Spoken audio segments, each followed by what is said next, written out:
On the 3rd of October, in a land far away, a young woman was reading and knitting one day. The election was coming, and she was upset. She was scared of the leaders her country could get. And as hours went by, as she read the day's news, her mind started to wander. She started to snooze. And she dreamed a strange dream. She was older and gray. She was walking outside on a dark, rainy day.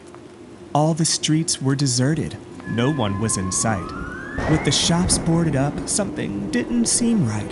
As she walked, she passed by an old man in the street, and he said, "Can you help me buy something to eat?" Stories, $1,000 he'd scrawled on a board.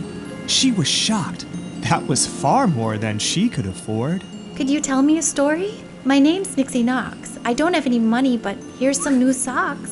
Then he clutched the wool socks in his gnarled old hand, and he said, "Here's the tale of the fall of Greatland.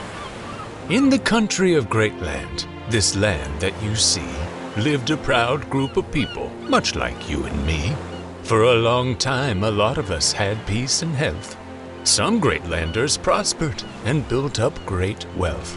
We made more people equal, and people soon knew that if they moved to Greatland, they'd earn these rights too.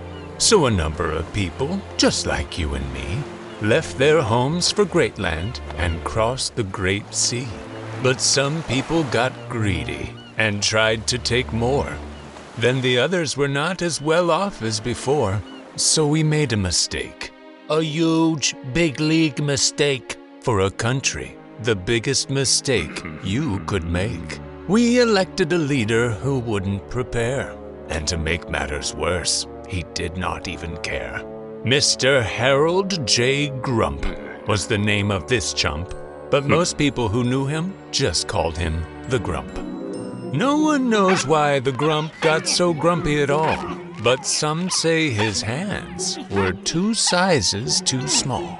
For when he was a little Grump going to school, the kids who played great ball made him look like a fool. His Grump hands were too little to grasp the big ball, and they grabbed it so fast he would stumble and fall. And his little Grump heart didn't grow, not at all. His poor heart was so hurt, it's 4 sizes too small. As years passed, he grew older and had lots of wealth, with big loans from his father, not all by himself. How he loved being rich. He wrote Grump on it all, and it made the mean kids seem so silly and small. He made up the Grumprentice on Great Vision 1, where each week he would say to a worker, "You're done." He built Grump University, Grump Plaza 2, Grump Casino and Towers, Grump Park, and Grump Zoo. He tried selling Grump Roast and Grump Water, so cold, but no one wanted food that tastes bitter and old. As more years went by, he got bored of his life. "I should be more historic. I've got a new wife." And one day, looking out from the 99th floor, Mr. Grump saw things weren't as good as before. He saw crime. He saw people who'd lost jobs and health. And he said, "I can fix this. I know how to wealth. I'll tell people it's broken. Things here are all wrong. Greatland needs an outsider who's different and strong. Yes, we need law and order. Things must be set straight. And there's no one but me who can make Greatland great." He spoke only of problems and anger and fear. Many people believed what they wanted to hear.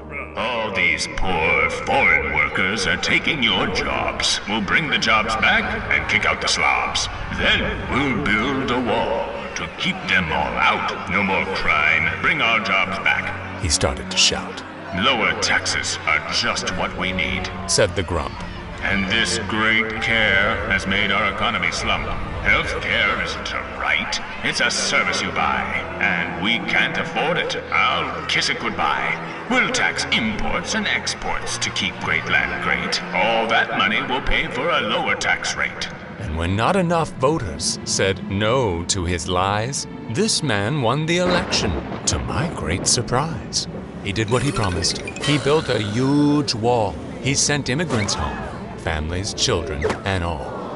The Grump taxed all the shipments across the Great Sea, so things got more expensive, from clothing to tea. Now for Greatland, this meant food and clothes cost a lot, so most people who used to go shopping did not. The shopkeepers went home, and workers did too. With no customers left, there was no work to do. Then the Grump canceled Great Care. When people got ill, they spent all of their cash on a big doctor's bill. Great Care helped us get by. If we're sick, we can't work to earn money to pay for a doctor. You jerk. But the Grump and his friends didn't care about that. They were counting their money and getting quite fat. This is ours. We deserved it, said Grump. Can't you see? If you only worked harder, you'd have wealth like me. Then one day, a new virus emerged on the scene. Some folks got very sick as it spread sight unseen. The Grump shouted, "Don't worry, it'll go away soon." But the scientists said, "Don't be such a buffoon. It's the biggest pandemic in 100 years. That old Grump didn't care. You're all stoking fake fears. Take some chloroquine tablets. They're $5 each. If you don't have the money, just drink chlorine bleach.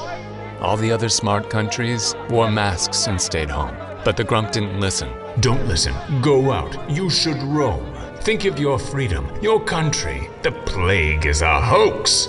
And so many people believed him, and it killed lots of folks. And that's how Greatland fell. Our jobs went away, there was nothing to buy, and no money to pay. Then the old man's sign changed. It had one word, accept. And he said, "That's your future. Accept." Accept. And the man disappeared in a puff of blue smoke. Nixie stirred in her sleep. With a start, she awoke. That's our future. Accept. Nixie sat up and thought. That's our future, except if we care a whole lot. Then she said, I will vote, and my friends will vote too. We can vote out the Grump and his bright orange dew. Nixie logged on to Greatbook and Instagrate too, and she told all her friends Greatland needed them too. We must vote for our future. She wrote on her wall. If we don't, then our Greatland could crumble and fall. And millions of people, just like you and me, went to vote to make Greatland as great as could be. Though some well-meaning folks voted Grump all the same, he still lost and flew home in his fancy Grump plane. Then he said, "It was rigged. It's unfair. They all cheated. It's the only way I could have been so defeated." The people of Greatland were smarter than that, and they paid no attention to such a big brat.